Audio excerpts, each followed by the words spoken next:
Hi guys, how you doing? Anyways, welcome to episode 3 of Filmmaking Times. I'm here with my brother Lucas.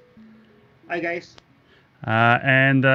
Today's show is going to be a little bit different because we're still going to show your work like we did before, but we're also going to I'm going to be color grading, but not color grading a project that I'm working on, but actually color grading stuff that you guys submitted. So there were multiple submissions, and I don't know how much time we'll have to I don't think we'll be able to go through all of them, but we didn't get through it this show. We'll probably follow up on another show. So.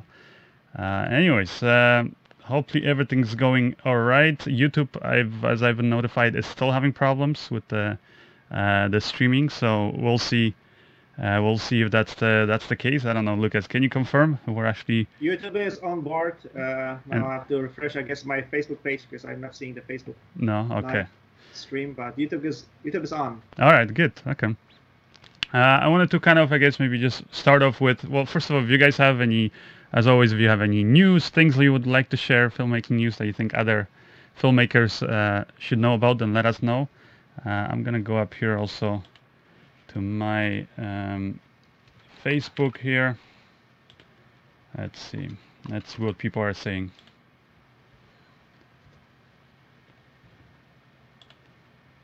All right.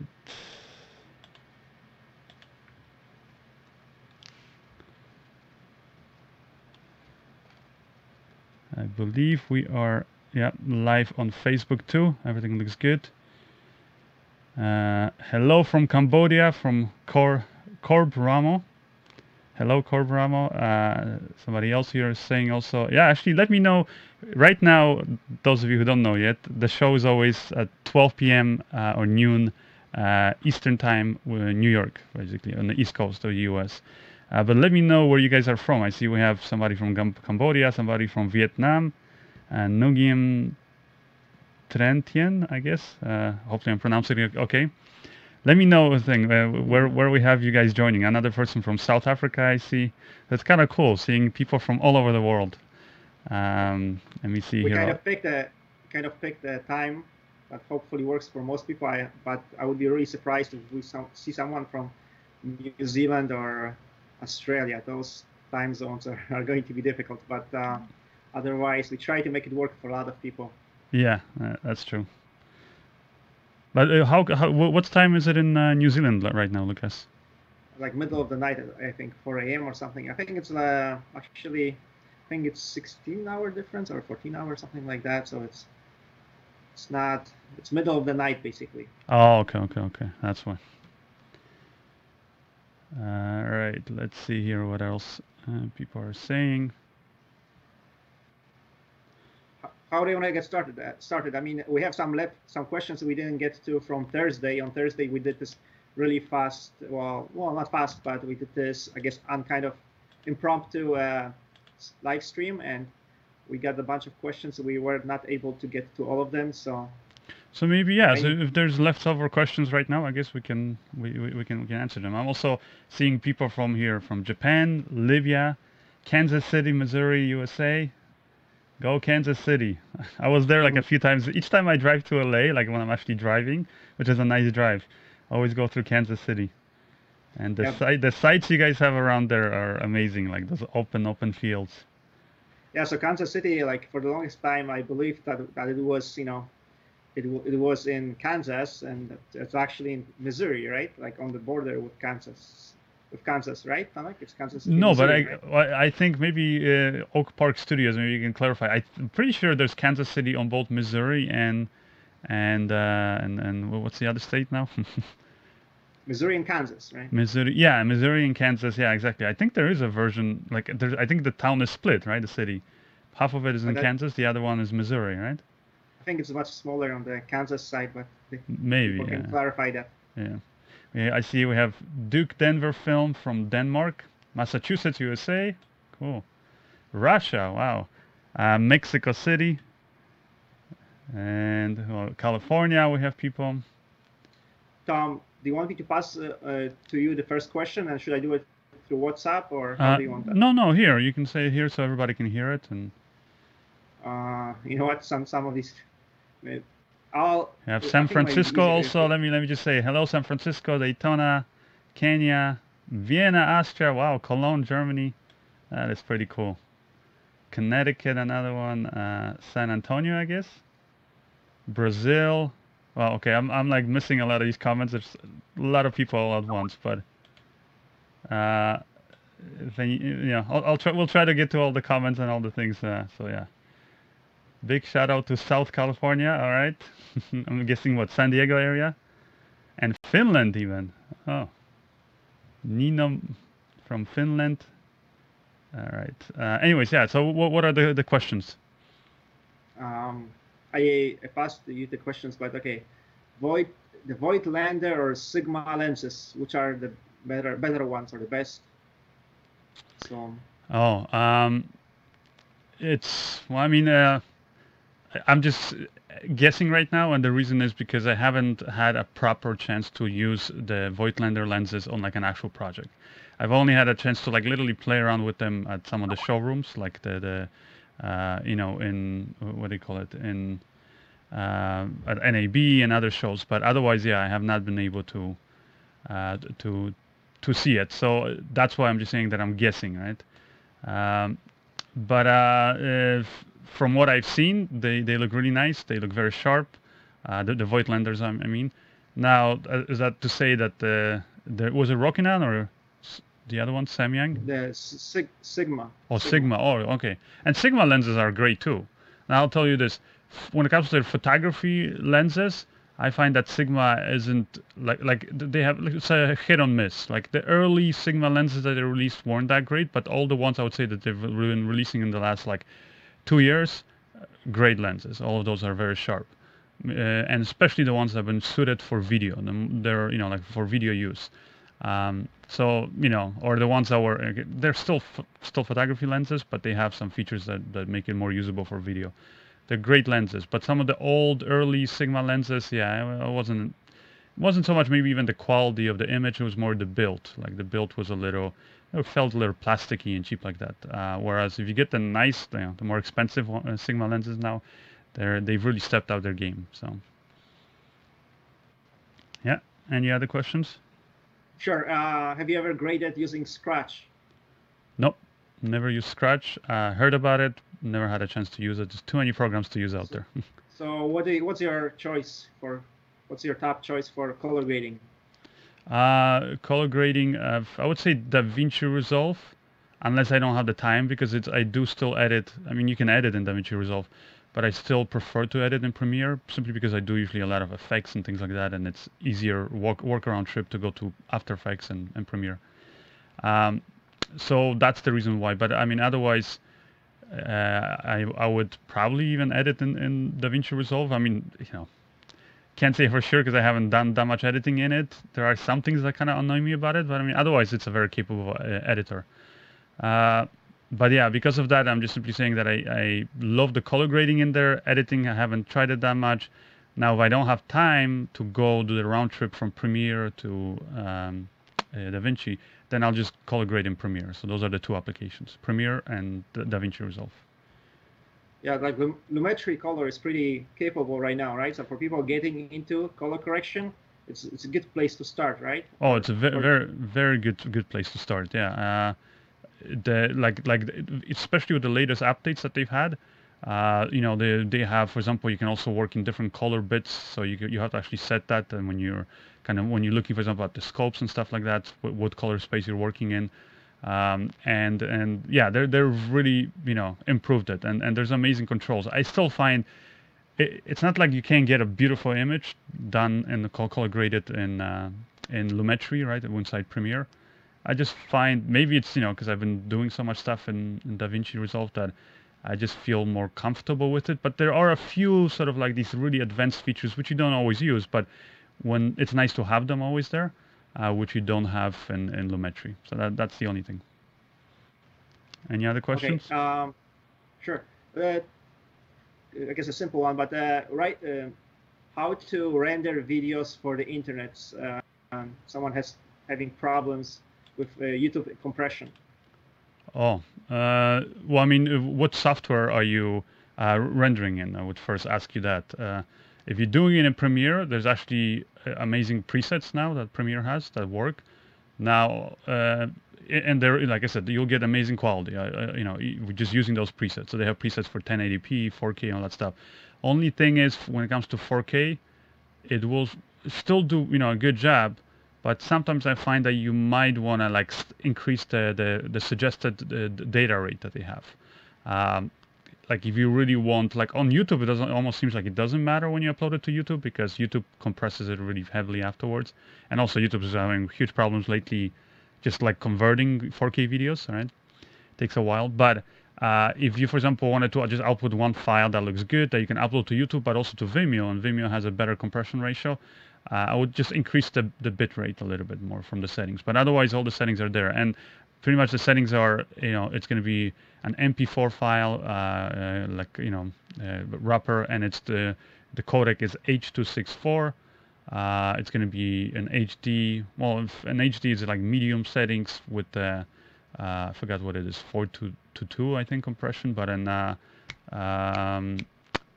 4K, it's going to be definitely high, and it's like 5.1, I think, the compression. And then otherwise, the audio, whatever you want the audio to be, you have different settings there too. But I would just say in Premiere, there's amazing presets. And if those presets don't show up for you in Premiere, make sure you get the latest update for Premiere, or go online and ask people to send you a preset. Like on the Adobe Premiere forums, there's a lot of people there, and they'll send you a preset. Let's see here. Anybody else? Any other questions? Okay, your opinion about the Samsung NX1. It's a discontinued camera. I don't think you have experience with it, but NEX. have you? NX. NX1. NX1, yeah. No, I don't have experience. I don't. Did I ever use it? I don't even think I've ever used it. So, yeah. Sorry. Somebody's asking you that you should do a video about your broadcast setting. So I think that video is coming down the line, right? Yeah, I'm gonna show it. Actually, today, in case for those of you who haven't noticed it, I have this giant mic here. That's part of like, my studio setup is still like an ongoing thing. I'm changing it, so it's definitely gonna change. But it's I have this mic. This is Senal SCM 660 mic that I got just this week, and it's good for like doing voiceovers and that kind of stuff. And here, actually, I think I forgot to cut, so you guys can see the mic now. Anyway, so that's the mic, and and it's what I like about it is that here, let me cut to a closer shot so you guys can see. So here it is. You can see it, and it comes basically with the shock mount, which is nice. And right now you'll be able to hear me better, but if I turn the mic away, it's not going to be as good, the audio, and that's because you can change the directions of it. So you can have it cardioid, pattern. You can have it omnidirectional, or figure eight. You also have the like plus minus dB on the settings, and you have high pass filter on the back, which is what I like. Shock mount is very solid, like pure steel. And then also I got this little, I forgot what company it is from, but I'm gonna do a video, like I said, kind of talking about these things. And this is the little, like a mini pop filter. So if I get really close and I start saying something like that could be popping, you will not hear it, or me spitting on the microphone. So that's the reason why you would put something like that. And it's just a good, I would say, like I've been testing it out for the last few days, and it's just a good all-around microphone in terms of like if you want to do voiceovers, even some sound recording, like Foley sounds or something like that in your studio. I mean, it's a studio mic, but that's what's the thing. And all of this audio, whether it's this thing or my laptop here, like when I play something, so you guys can hear what I'm hearing. Like all of this audio, everything goes through a mixing board, which, it's up here on the side. I don't have a shot of it, so next video maybe I'll set up extra cameras so I can kind of show you guys better. But I'm gonna do a video about the whole setup, like audio, video, everything, how it's hooked up. Once I'm like 100% happy with it, once I feel like I'm all the way there, then I'm gonna do it, which should be soon, because I ordered a few more extra parts and plugging everything in and then this way I can do a proper video. Just might not even be a live video, but just one video where I just show you in detail all the lights, mic, and everything that I use. But also, for one, I can, during one of the broadcasts and stuff, I can then show you like an overall wide shot, and then If you guys have questions, then I can right there also answer them. But I'll just tell you one thing, it's getting a lot easier now doing these live streams. And the reason is because the technology is a lot better. So what I love about like now is like before switching cameras and doing stuff like that was a lot complicated. Whereas now, like I have everything right here. I have this little, you could say, station, and it's all using basically Blackmagic products, the Blackmagic ATEM switcher, and then web presenter I have. That allows me to basically switch. So I can do just a cut, let's say here to my brother, or I can do dissolve to my brother here, and then dissolve back to me, and then my other camera, like you saw, also I can cut to my desktop, so you guys can see what I see on the computer, things like that. So this I have everything basically for the video side, and up here I have my mixing board for the audio. So I can increase the volume, as you guys can hear. I can also like, because right now I have the compressor here on, so maybe I'll just turn this off. So right now this is without the compressor, this is how it sounds. And also like if I were to just do all the audio with the regular settings, that's pretty much how I sound. Now I can also adjust it. So I can, for example, put up the bass. I can put up the treble a little bit, let's say. Turn on the compressor a little bit. So the compressor helps if I'm moving around a lot. Like you see, if I'm talking right now and I move away or move to the side, it doesn't sound so bad. Whereas without the compressor, the volume basically is just straight volume that the mic picks up. So if I'm here in front of the mic, you can hear me better. But if I go off to the side, or if I go to the back, you're gonna hear me less and less, right? And that's where a compressor is really good. So, anyways, this stuff is pretty inexpensive these days, and it's an easy setup. So anyways, let me start maybe the show by just color grading. So here, first basically things we'll look at is, here, let me see, where is the submission? I believe it's a documentary or footage from a documentary that somebody submitted, which is for Asian American, I guess, like a documentary about Asian Americans. Let me look at this. Hopefully I'm not misquoting anything. It was submitted by Long Tran is the name. It's a short documentary featuring several Asian American filmmakers based in the Pacific Northwest, and it reflects on their place in the film and television industry.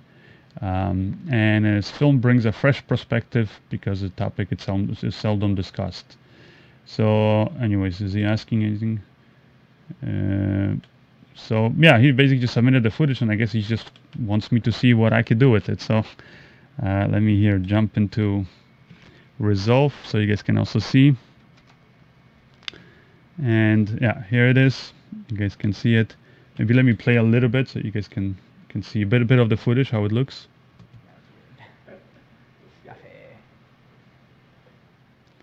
All right, brothers. I'm just trying to figure out how to introduce you guys in this. Yeah, actually, how about Nuke you introduce like you guys as brothers? There's the various shots here, so there's like basically it's all just looks like it's one and the same kind of shot. It's just different people. To be So see another person, somebody else here, like it's just a whole bunch of different people. So I would say, since all the shots are pretty much the same, like the same lighting, I mean, the same intensity, brightness, it's just a matter of maybe just taking the shots and just adding like some little stylization to it. Now it depends how far stylized you want it to be. To be honest, like the shot that I see right now, I mean, it looks pretty good already. I don't know what camera it was shot on. The information was not submitted, so I can't tell you guys. But it was ProRes, good quality. I believe it's 10-bit. Maybe it's not if it wasn't shot in 10-bit, but I think the file is 10-bit. And so for something like this, I mean, the color grade should be pretty simple. So I'm doing this, by the way, in DaVinci Resolve, which you guys can get. I have the studio version, but I'm not going to be using any of the studio features. You guys can get DaVinci Resolve, the free version, which is almost identical, aside from like 3 or 4 like those features that you almost never use. So like I said, free application for color grading, editing. So definitely would encourage you guys try it out. And anyway, so yeah, this is, like I said, my preferred color grading app. And maybe I can show you guys a little bit like why. So, all right, so we have nodes the way, you're working in DaVinci Resolve is with nodes. Kind of like Lumetri, but in Lumetri, instead of nodes, you have layers, basically. You can apply multiple layers. And And so for this kind of a shot, let me here maybe hide the gallery, or is it here, the clips? Okay. So you guys can see it a bit bigger. How would I do this? Make it as big as I can. It's always before you start any kind of color grade, I would say you want to think about what is it that you want to do. I mean, to be honest, I like already how the footage looks from the camera, but if I wanted to add slight sort of stylization, maybe I would add a new node, so add serial node, and in this new node, I always want to leave the first node clean in case I want to go in and make like preliminary, you could say, adjustments before all my color grades. Then this way, I have the one clean node. So on this second node, I'm gonna basically take the lift, which is like the shadows, and I'm gonna maybe drag it to, let's see, a little bit blue, or maybe a little bit more towards like turquoise kind of color, somewhere there. And then I'm gonna offset the gamma, which is the midtones, by putting it in almost the exact opposite direction, and that's so that we bring back some of the warmth in the skin tones, right? Because otherwise we completely lost it. Now the blue, maybe I'll tone it down a little bit. Now what you're seeing is she's getting that blue in the hair, basically in the dark areas, right? Some of the shadow underneath the chin. That's what you should start seeing it. So again, it's before, after.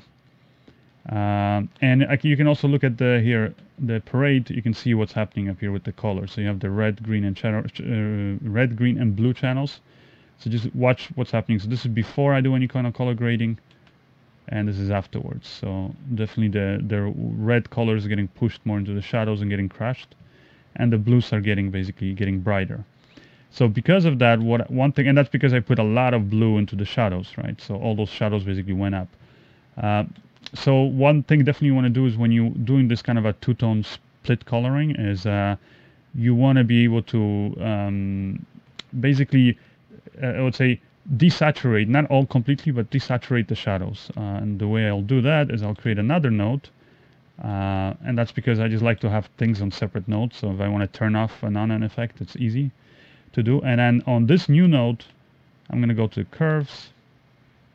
And here, let's see. For the curves, I'm going to go to the luma versus saturation. So basically, I'm going to be adjusting or actually no, which one should be? Yeah, luma versus saturation. So basically based on the luminosity of the shot or how bright it is, I'm going to be adjusting the saturation of it. So you can see this is the brighter part of the image, this is the lighter one. So if I create like here, click on it, I can create a point.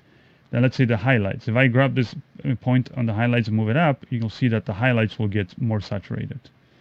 And then if I do it in the middle, then the midtones are going to get saturated. So you see the red and everything else saturated. Well, what I want to do is I want to basically keep everything almost the same, but take the shadows and desaturate them. So if I take the shadows, I drag it down. See, if I go all the way, but maybe I'll do almost like 3/4 of a way there. Now, that's basically whatever's pure black is going to be almost completely without color, right? Maybe a little bit more.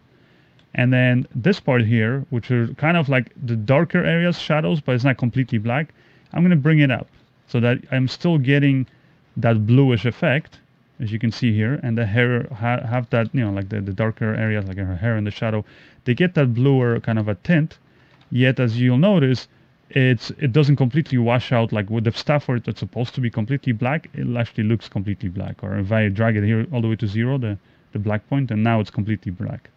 So this is basically if I turn off the curve that I just did for the hue, luma versus saturation, then see this is before, it just kind of looks washed out, right?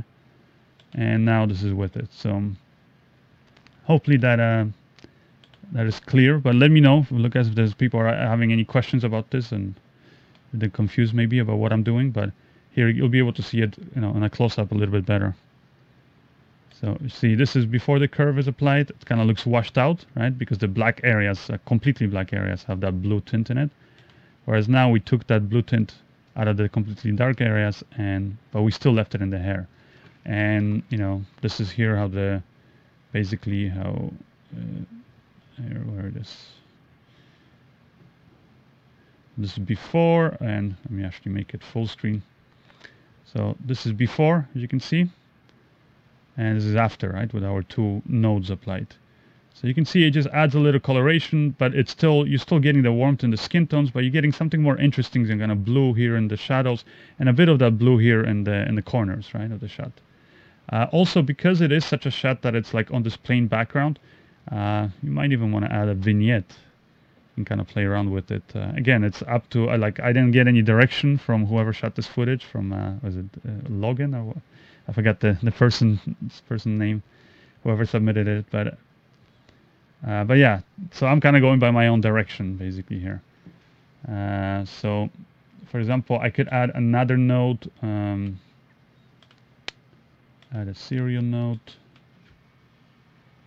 and this one, for example, what I'll do is, like I said, maybe add, it might look kind of nice, kind of add almost like a oval vignette, but without darkening here these areas. So what I'm gonna do is basically just take the whole shot and darken it a bit. So obviously it looks too dark now. And then I'm gonna mask it out. So the way to mask it out is I'll just go here, create an oval, soften it.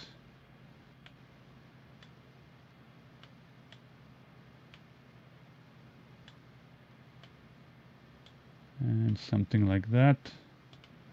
So, and now I gotta invert it too, because right now it's darkening the middle, which is the opposite of what I want. So, as you can see here, darkened it. So this is before and this is after. Kind of a subtle. Some people might be too strong, but this is before. This is after the. You see the vignette. So that's how it looks. Now also, see, I have this original node. I might want to bring up the levels of the overall image like a little bit brighter. Let's see how that looks. So I'll go back to the first node. And like I said, that's why I always have leave the first node kind of clean for just basic preliminary kind of color balance. So let's increase it a bit. So basically, right now I'm taking the offset, meaning I'm increasing the whole shot and making it brighter. And you can see like here what happens with the parade. But the cool thing is that while I'm doing this, it's keeping my whole color grade that I did up here. So all those effects that I applied. So I'm making it brighter, but you know what? I'll pull up more of the gain, the brighter areas, and the midtones or the gamma. And the lift here, I'm going to pull it back down. Somewhere there. Let's see, nothing is clipping yet. Now we've created a brighter image, so I can go in and you can see, I can adjust this now further. So I'll take these areas, the blue, I'll add maybe a bit more, pull it a bit more toward turquoise. So this is my two-tone kind of a split look. And I'm gonna kind of darken it, so bring back some of that contrast. So take the lift and bring it down. So you kind of, again, if anything, watch what you see here in the parade, because that really is going to tell you what's happening with the image. So it's like subtle adjustments. A lot of times it's just me going back and forth. So you see there, I brought the contrast back. The face is brighter now, but nothing is still clipping, as you'll notice here. Is you know, nothing's basically completely off the chart. So you can still see her face nicely. This is the curve that I did. So this is without it, with it. So I bring back some of the, take away the saturation, the complete black areas. And I did it where basically it's, brought some of the vignette. And basically what I did is I took an image that was, well, here, you can see this is how it looked before.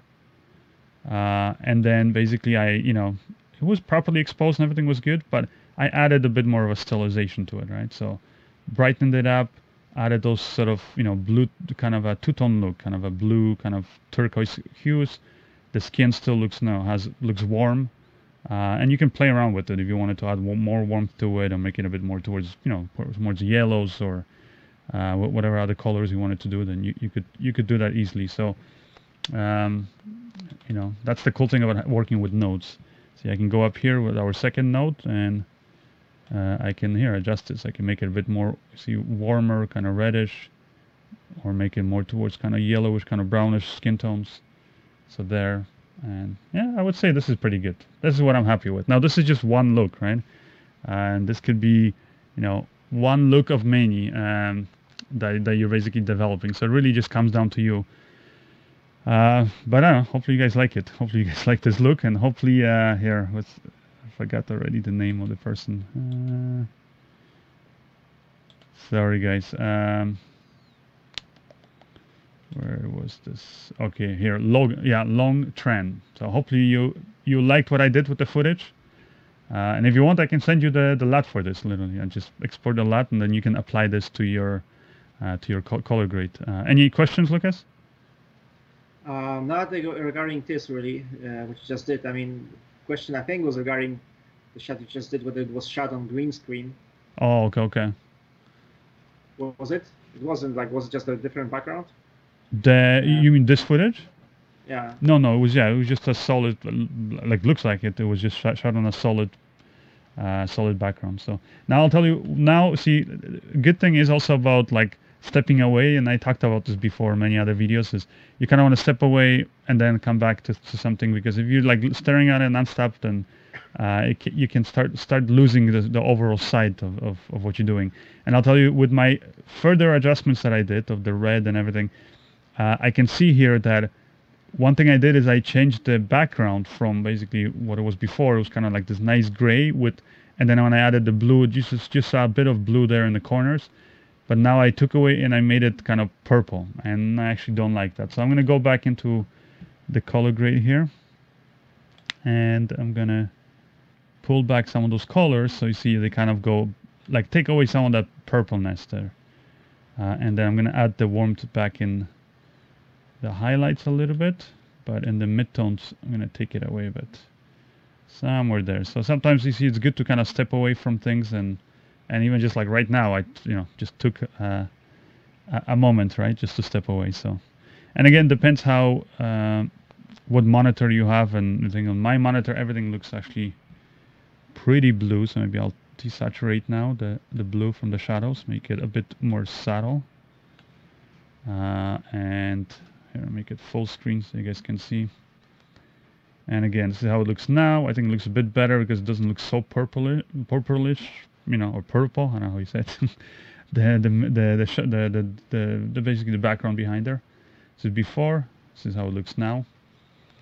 And actually, let me see here, because one thing I noticed too is that when I'm looking, for example, at my monitor here, and then when I look here, I have another monitor that's basically where I can preview it, and it's two different displays, and they're both calibrated slightly differently. Then I'll tell you that in this one here, it looks a lot warmer, and this one it looks a lot bluer. So you see, that's another thing to take into consideration. If you have good monitors that are like industry calibrated, or using like the Spider or the tools like that to calibrate your monitors, that will be helpful. But even then, when you have a properly calibrated monitor, I would still advise that before you commit and you say this is my final color grade, output it and then test out your work on a few different TVs and things like that. See how it looks on a cell phone, a tablet, on your TV, because different displays will show it differently, and then you'll see that, oh, maybe too much contrast or not enough contrast or things like that, because you'll never have a perfect image on every display, right? So that's why you kind of want to find, like, I would say, like a perfect middle ground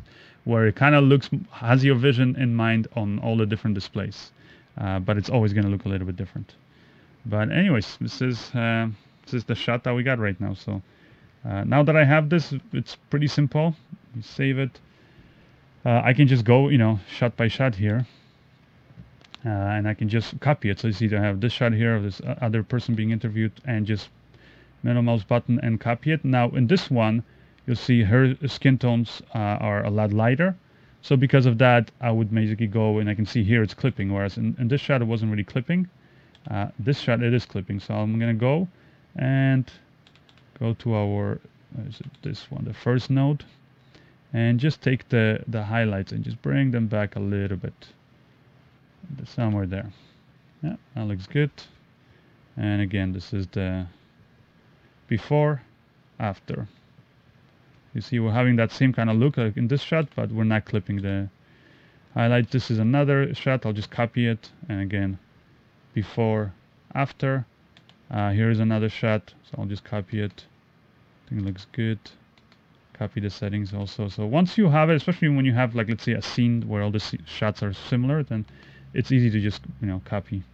This one, for example, you see I copied it, but it doesn't. It has a lot less contrast than this shot. Like she has dark hair, more shadows. This one it seemed like it was just over brighter. So that's when once you copy the overall settings, it's good to have that first node where you can just properly balance the shot. So since the shot was overall brighter, I'll bring down the exposure here, and actually even the midtones and the shadows here, the lift. I'm going to bring it down, just to bring back some of that contrast. So I think now it matches this shot a bit better.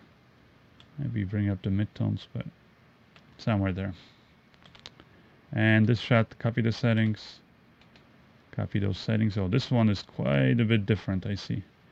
And that's because looks like the color balance changed. So this shot, then again, I would go to the first node and just take the overall shot and maybe pull it more towards the blues, but add more warmth there in the gains, something like that. So it doesn't look so reddish.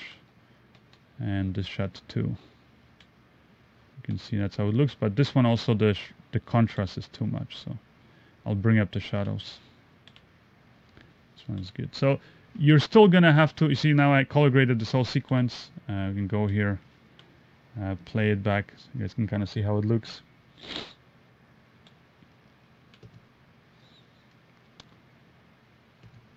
So this is how these shots look now, and as you'll notice, you know, I think it just gives it a different, unique look. So just the different shots. And I'm pretty happy with it. So, anyways, that's the color grade for today. So Long, I'm gonna send you this. If you want, I'll send you the LUT, so you can just apply this. Pretty much any application these days accepts LUTs, so you can apply it and just have that color grade that I did. And then you can still further tweak it. That's the cool thing about LUTs, is that they're not destructive. So you apply it, and then before that or afterwards, you can apply another node or a layer, depending on what program you're working in. And you can still tweak it if you're like, oh, I like what Tom did, but maybe I want it overall warmer or over cooler, or just make it brighter, darker. You can still go in and make those tweaks. And you can do that in Premiere and or Final Cut, whatever program it is that you like using. Anyways, any questions, Lucas? Well, regarding the color grade, not really. I was just okay. Thinking that because people, I guess in general, many people like to color grade in the same software where they edit. So maybe down the Lumetri color in Premiere. We don't really use the Final Cut, so I don't think that will happen, but maybe with Lumetri. Mm-hmm. Yes, no? So sorry, because you were breaking up and I was reading in the middle here another comment. Sorry, what was it again? Okay, I was saying that, people, I saw some comments here that people, would much prefer to edit in or color grade in the same software where they edit. Oh. So maybe down the line we can do, maybe next episode, I don't know, we can in do Premiere? Color grading in Premiere and Lumetri. I mean, depends on the color grade. If it's something where, example that requires I control, I'll tell you, I can do pretty much any color grade in any program. So yeah, we can definitely do it. So, but that's why I would say, guys, when you're submitting your stuff, and that's actually one thing overall I want to say about the submissions. We're getting a lot of submissions, which is great for both people who want to feature their work, which we're going to do next, and people who wanted basically me to color grade their footage. The problem is this: you're not make sure you guys read the form when you go to submit the footage or you submit your shots to or videos to be shown. Read the forms properly, because one thing we're asking is obviously, what was your role in this project? Did you shoot it, all that stuff?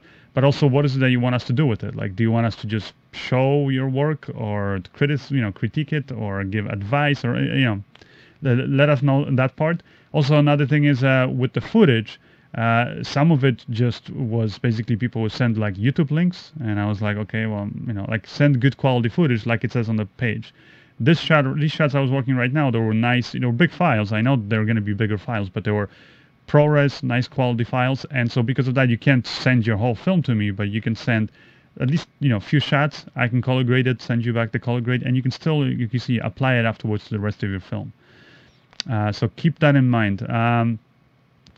Also make sure you specify in there what kind of a look you want, right? Because if I don't know what look you want, then I'm just gonna just go basically what I think maybe you might look cool in here.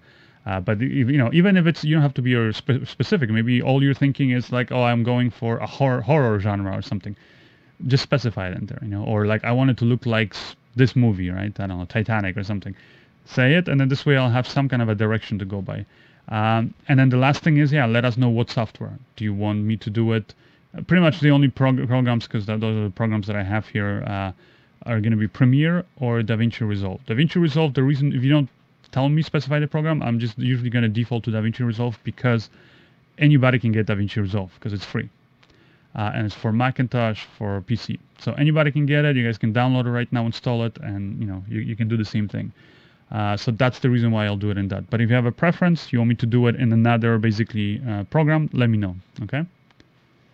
And then the last thing is when you're submitting your work to be featured, like we're gonna do right now, make sure you're also basically providing information and that also the videos are public. I've been getting, first of all, some people submitted work where it was a private video where I couldn't even see it, or it was a password protected video. Well, then I'm automatically assuming it's not a video that you want to publicly show, and in that case, don't submit it to a show that we're doing live, because then everybody's going to see it. So if you have something that you want me to privately see, just send it, contact me regularly through my contact form on my website. But if you want to submit it for the show and you want it to be featured on the show, that's when you use the submission form for the show. Make sure it's public. Also, make sure you have rights to it, because I've gotten some submissions where I was pretty damn sure you don't have the rights to it, like especially the music and stuff like that. So because of that, I can't feature it on the show. So then like I said, make sure make sure that you don't get in trouble, but also so you don't get us in trouble, because otherwise we'll basically just have to end up taking this video down, and then other people won't benefit from it. Another thing is also make sure it's an actual YouTube or Vimeo link, like something I can, like it's online and I can right away see, because I've been getting some people who like send me download links. They're like, oh, here, I have it on my website, download it. I'm like, well, I don't have time because I'm doing this live on the show and I need to just be able to click a link, stream it right away, and so I can see it. And also so we can provide links for, because I'm not going to be able to show usually the whole work, so other people can see it, right? All right, anyways, I'm going to play the first here submission. And we have a lot of submissions, and today, because I was doing the color grading and all that stuff, I'm not going to be able to get through all of them, but like I said, we'll get through them next week then. Maybe we'll spend more time. So here is, let me see here. The first submission will be from, this one's a quick one from James Jakubczyk. He actually submitted his work last week. He did this, I believe it was last week, or it was the first episode, maybe. You remember? A week ago. Okay. Yeah. And he submitted this work where basically he was doing kind of a mock, like his own setup of like a men's cologne commercial, like a product shot. Looked really nice. I just gave him some suggestions, and he resubmitted again and saying, he's still a beginner in film cinematography, but he loves it. He bought the Blackmagic Pocket Cinema camera, and he's been basically training with it, photos, videos. He uses Adobe Premiere CC, and anyways, here's his video that he submitted or resubmitted, the new version. So let me see here. Let me cut so you guys can see here. So here's a shot, and it kind of starts with one side being dark, one has a bit of that backlight, and then this light comes in from the right side. And it's the subtle kind of a camera movement. It looks like, I think the camera's moving, or if not, it's the lights moving there, and those lights are what creates that effect. So just one shot, but you can see it's a good test. If you're learning cinematography, I would always say this is a good way to learn, is just do these kind of tests, like pretend as if you're shooting a commercial. And I'll tell you, you fixed the problem, two problems I had with the previous version, which was the color grade was in the midtones too harsh, was too much contrast, and because of that, I mean, this whole area here was full of noise. And also the backside, I know you wanted to keep it dark in the previous version, but it was too dark. You couldn't even make out the side of the box, so you didn't know how big the box was. Whereas now, I really love that you added that backlight and you made it kind of a different color. So it has kind of this two-tone split look, kind of cooler, warmer on the right side and cooler on the left. So yeah, really, really good job. So thank you for resubmitting that. And that's a nice quick submission that we can get through. So let me jump to the next one here. We got Who is this? Luke Harris. Yeah. Yeah, sorry, yeah, Luke Harris. That's all I want to say. Oh, okay. So yeah, Luke Harris, 17-year-old filmmaker, and he wants to work in Hollywood one day as a film director. So he started filmmaking basically last year, and he's learning by watching Tom Antos videos, which is good to know.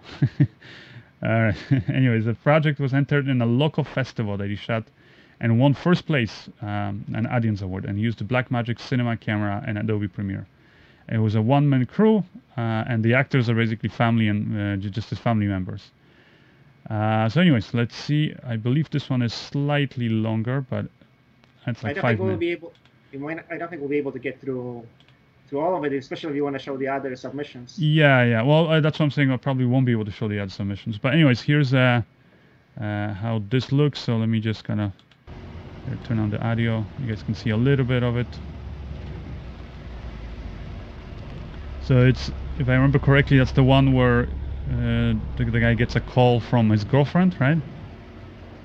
And he's basically listening to her on the telephone. So she's kind of, you could say, narrating the story. And then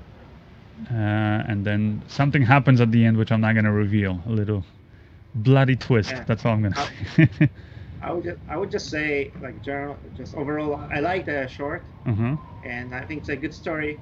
It's technically, obviously, you can like pick things here and there. Like, first of all, the first shot, was kind of, I don't know why it was so long, but the first shot, for example, seemed unnecessarily long. But you can get into it. But the bottom line is, it's a good short. And especially for somebody who's starting out, 17 years old.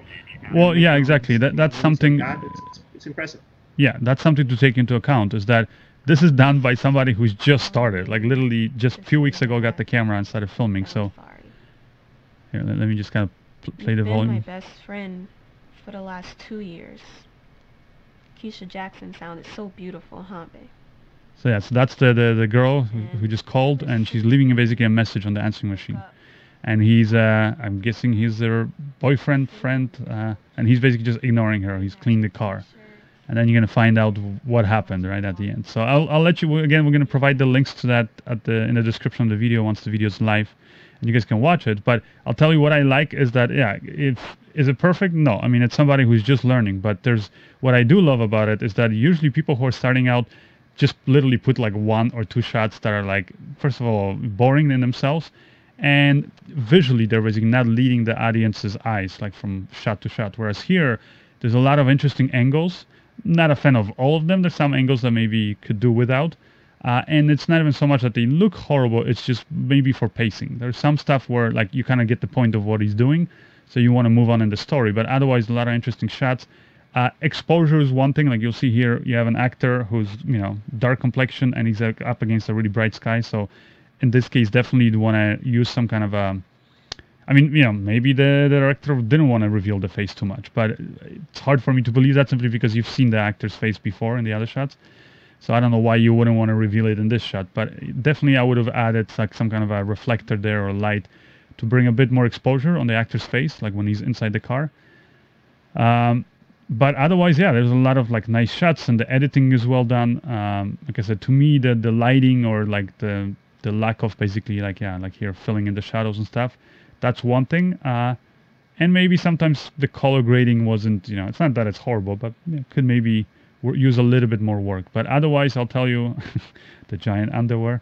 Otherwise, I'll tell you that, yeah, it's a great job, and especially a great job for somebody who's, just starting out.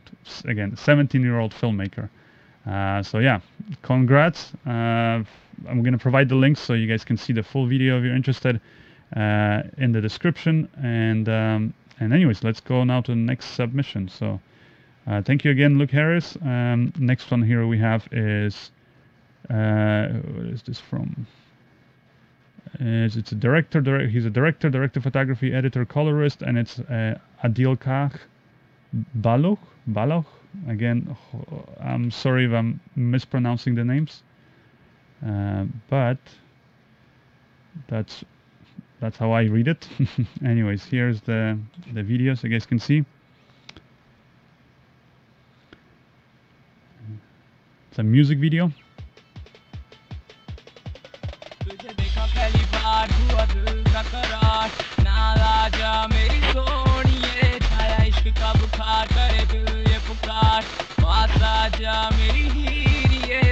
So I'll tell you that I actually I watched this whole video before the show, and I love it. Like there's a lot of great things about this video, nice shots, and especially the shots that are outside during the day, like they're nicely exposed, and the editing is on point. Like it's really good at editing. It just comes down to personal taste. Like for me, when you're doing those quick, jump cuts back and forth, they're great and they're perfectly done and tuned to the music. But I would say that sometimes, because you do it for the whole video, sometimes it might be nice where you kind of slow it down just for a few seconds, slow it down a bit more, and then you go back to that faster editing. So that's just one little thing with the editing. Otherwise, I'll tell you, nicely exposed shots, everything looks good. And the only shot that I would critique is this shot here, where let's see, I can pass it so you can see it. Like, see, all of these are nice and nice colors. I like the color grade. Really has that kind of big budget music video look. What I don't like, and I think that's the thing we got to be careful, is you can have 90% of your video or your film looking great, but if you have just all it takes is one shot, or one scene, that could ruin the rest of it. Where you just basically, I'm saying, ruin it in the sense that the whole production overall then looks a bit lower budget. Whereas if you made sure that all those shots look good, then people wouldn't even know maybe that it's like this quick little independent project. So this shot here, that's what I would say is the giveaway, right? That it's low budget. It's shot at night, and I know what you're going for. This kind of a classic hip hop, guy standing in front of the car with the headlights. Problem is, you don't have enough light there. You're pretty much just using the headlights in the shot, and then you have another little, like a frontal light on your singer here. And so you should be putting some kind of a like edge lights, backlights. Here I would even put like two, one from the left, one from the right side. That would create these nice, and like if you could get big softboxes, because then those softboxes will reflect.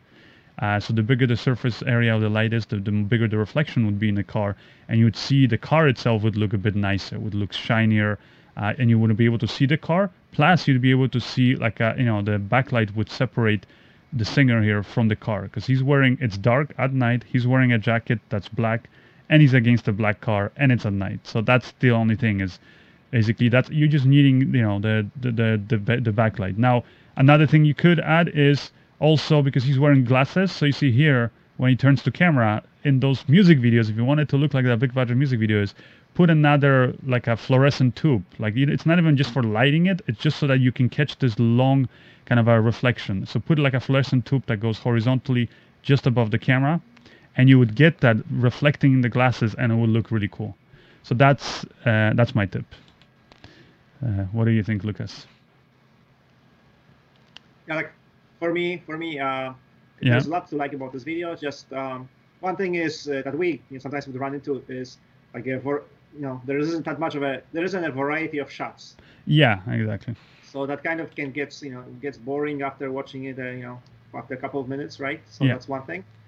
But that we understand, sometimes the situations there's just no time, no budget for it, right? To get more setups. Exactly. Yeah. And then the other thing is just like overall, there being so many videos done, and especially for somebody, and then it's more difficult to come up with something fresh, right? Like for like somebody who's 17 years old watches this video hasn't seen too many videos, then might be totally fine. But somebody who's been exposed to music videos for years, and then you see a video like that, and just in terms of you mean like originality, right? It just doesn't stand out. Yeah. It's difficult. It is difficult, but that's the thing. If you are able to come up with something that is, still within the genre. You're breaking up a little bit on us, Lucas. The there's audio. some originality. But we have some submission that is actually, like, for me it was a very original idea, but I'm not sure that we'll be able to get on this show to this music video. But or unless you want to go to that music video right now, if you can hear me, Tom. No, you can hear it. It's just sometimes it seemed like the connection was a little slow, maybe from your end, and it was just cutting off a little bit. But anyways, you wanna go to the music video from Almeida, PJ and Almeida. Maybe it might be good to show as a contrast. Which one is it? It's a music video. So it's the okay. So Dinesh, this one? From Almeida. Yeah. Dinesh. I cannot see Tom. Oh, what Vijay you're Almeida. showing Okay, us okay, right now. okay. Now I see it. Okay, let me play it. Just let me switch here.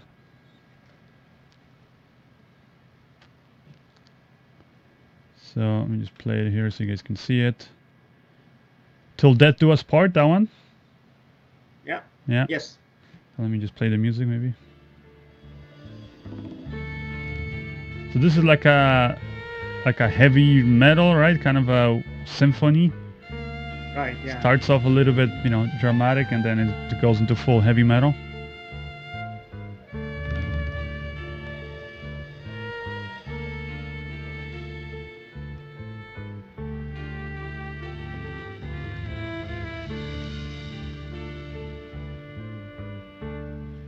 So yeah, I mean, here's where the heavy metal starts. I'm gonna turn down the music a bit.